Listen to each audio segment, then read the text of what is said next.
All right. It is 1:15, and I'm heading out for the third time today. Daylight savings. I mean, I know it's redundant and cliche and whatever all else you want to call it.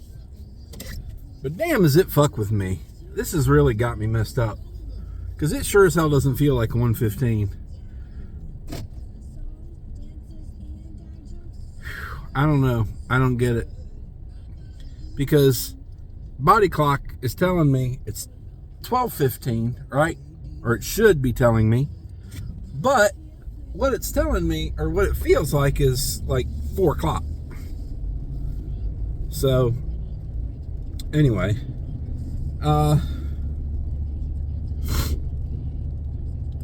Took my father to dialysis this morning. Left there about 6:30. Came home. I didn't come straight home. I kind of meandered because I was going to go somewhere, and when I got there I decided I didn't even want to go in. So I came home and got in pretty good workout, and even took some footage. I took workout footage today, so you'll get to see me doing a little bit of weightlifting. 1 set of 4 exercises. Anyway, and then went back to pick him up,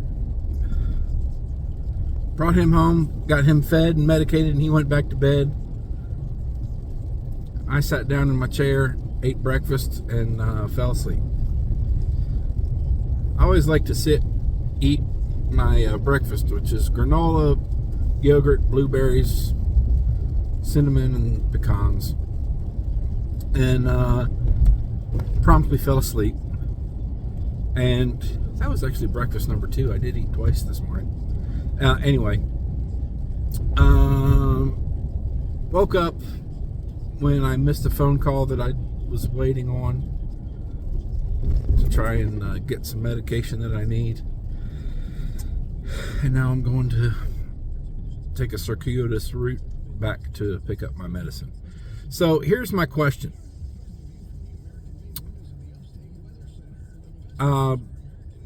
My pharmacy is having a hard time keeping one of my prescriptions handy. And I was due to pick it up last week, but I let it slide because I knew I still had some. But I didn't realize until late yesterday that I didn't even have enough for a full dose this morning. So I thought, well, I'll take what I got, and then I'll go pick up more and take the rest, or just, skip it if I felt like I was going to be okay skipping it. Well, I don't think I'm going to be okay skipping it, and my pharmacy didn't have any.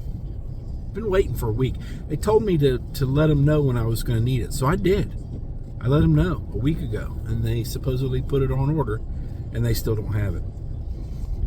I guess my first question is, I pick this up every month. How do y'all not know that I'm going to need it? You still give me prescriptions from months and months ago that I don't take anymore. But the one I do take every month, you don't feel that. I just don't get it. Okay. But if that's the case, if you're going to struggle to get it, and I'm going to have to get it from another location of the same company, CVS, why is it on me to call around and find out where I can pick it up? Y'all should be doing that, right? This tech or the sales person, whatever that, I don't expect pharmacists to do it. I understand they have a lot to do, and they're probably more on the phone more with insurance and nurses and doctors than other stores or clients. But somebody there needs to be calling to see where I can get this medicine, not me. I did it. I found it. It was at the second closest one to my house. Google said it's the closest one to my house. I'll take Google's word for it. I would have said another one was closer, but whatever.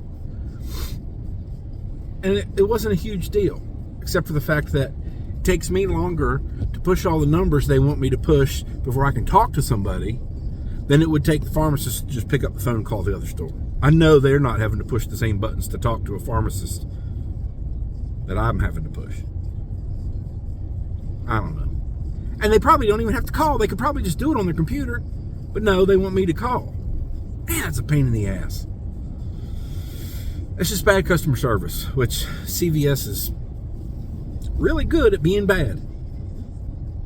All right, I feel better. Got it off my chest. I feel better now. Like I said, I got a good workout in earlier. I'm probably going to do some more cardio later. I got 40 plus minutes of cardio. I did a 4K row and a 4K ski. My times weren't great, but I got to tell you, the other day I did a whole bunch of curls, like a bunch of curls, like a couple hundred curls. And sorry about that. I'm really feeling all those curls in my arms. So rowing was not very fun. I did 5K yesterday, 4K today, and the day before I did somewhere in the neighborhood of 64,000 curls. Not really, but I did a lot of curls. I'm guessing, I'm going to say I did at least 200. And I know that sounds silly, but I just needed some bicep stimulation. Anyway, you can go back on my Instagram and look and count how many I did. Maybe I should do that, just to give a number to my head. Anyway, a set of three sets of 12 hammer curls, and then a drop set. And in that drop set, man, I'm gonna say it's at least 150. I'm damn near 200 curls on that, on biceps on whatever day that was, Wednesday. So, anyway, could be better, could be worse. What could not be worse is the bad drivers that are trying to make my life miserable. There you go. I really thought I'd be beating the after school traffic. It's only 20 after 1. What's going on here? Anyway, heavy traffic. It's Friday, I guess. And I'm going to places that I'm going to have to deal with high volume. So, anyway, that's all for now. See ya. Alright, so I'm on my way home, but I wanted to bitch and gripe just a little bit more about CVS. So the location I went to is probably one of their busier ones. I get that. They had 8 people working in the pharmacy. I don't mean in the store. There were 3 or 4 people. Well, that seemed to be an unusual situation. Looked like there were some bigwigs there talking about merchandising and store layout and stuff like that. Because I only saw like 1 or maybe 2 people that would actually be working in the store. But in the pharmacy section, there were 8 employees. You can tell because they have a different uniform than people who work on the floor. And they're closed from 1:30 to 2. Of course, I got there at 10 till 2. But no big deal. I'm just going to walk up and down the aisles and look at stuff that I can't believe people would pay that much for. And curtain opened. That's when I realized how many people were back there. I actually watched at least 3 of them come back from lunch late, including one that got there at 2:07. And it occurred to me that if somebody left for lunch at 1:45, 1 o'clock, they could stagger it. Have somebody gone, 15 minutes later, somebody else goes, 15 minutes later, one goes, one returns. And they do it like that. So they're never down more than 2 people at a time. And they don't have to close for half an hour to inconvenience their customers. I don't know. Maybe that's just me. Maybe I'm just being a dumbass. But I just thought, I know in this day and age, customer service is somewhat of a lost art. But damn, y'all. I mean, damn. You gotta do something for your people, man. You gotta do some Customer service work. Oh well. I think that's it for today. I'm looking at the wrong place on my phone. Hey, there we go. Nice to meet you. I think I'm done talking to the phone for today, and I probably won't do it again, but thanks for watching, and here's some workout footage you can watch.